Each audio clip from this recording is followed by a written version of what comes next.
ابھی آج میرے پاس ایک کیس آیا, رو رہا تھا بندہ, اس کی بیوی کی طبیعت خراب ہوئی, کوئی کیس ہوگا, بیمار ہوتی ہیں بیسیوں قسم کی آج کل بیماریاں ہیں, ڈپریشن بھی ہوتی ہے, نفسیاتی ڈاکٹر کو دکھا دیتے, الو کا پٹھا روحانی عامل کو دکھا دیا اس نے. مجھے تو اس کے شوہر پہ غصہ آ رہا ہے.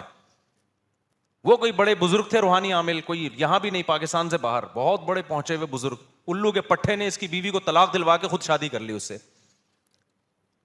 ایسے ہو رہے ہیں, اور بھی کیس ہیں میرے پاس, یہ بزرگوں کے کیسز بتا رہا ہوں. وہ بزرگ نہیں ہوتے, روحانی عامل کا بزرگی سے کیا تعلق ہے یار.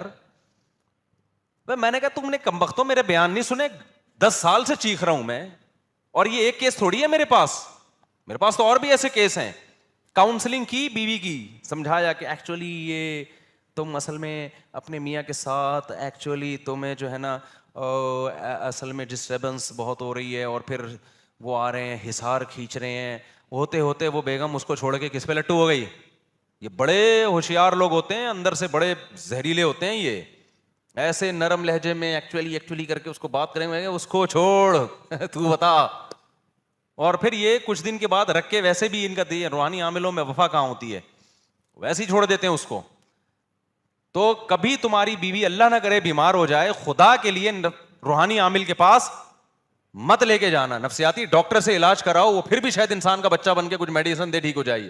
عاملوں کے پاس مت لے کے جاؤ, یہ تمہارے گھروں میں طلاقیں دلوائیں گے. اور بھی کراچی میں بھی ایسے عامل ہیں.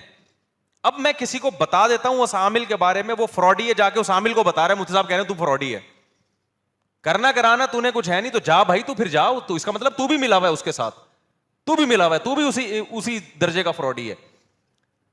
بیوی گئی مارکیٹ سے شارٹ علاج کے چکر میں, اب مجھے آگے کہہ رہا ہے, میں نے کہا آپ کی آپ تو طلاق بھی ہو گئی, عدت کے بعد اس نے شادی بھی کر لی. میں نے کہا وہ ہو تو اس کو دے دے گا طلاق تھوڑے دنوں میں, اب صبر کرو, آرام سے بیٹھو. تو کہہ رہے آپ اس روحانی عامل کے خلاف بیان کرو, میں نام بتاتا ہوں اس کا. میں نے کہا بھائی جان, میں اگر نام لے کے بیان کرنا شروع کر دوں, کوئی ایک ہو تو ہے نا, ہوگا کچھ بھی نہیں. میں نام بھی لے لوں گا نا, لوگ ٹس سے مس نہیں ہوں گے, میری خامخواہ کی دشمنیاں بڑھیں گی بلا وجہ کی. پہلے کم ہم نے ٹینشنیں پالی ہوئی ہیں.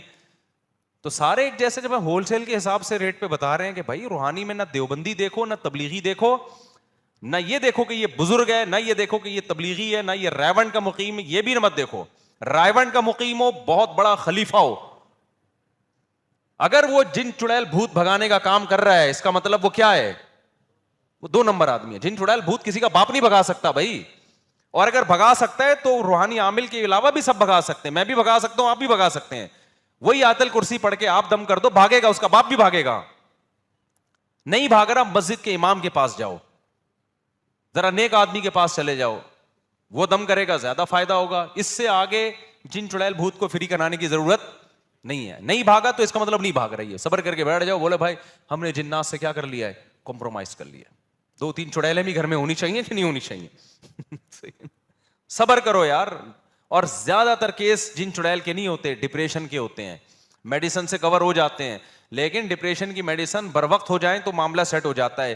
عاملوں کے چکر میں پڑھ کے کیس بگاڑ دیا نا, تو پھر مریض کی ایسی کی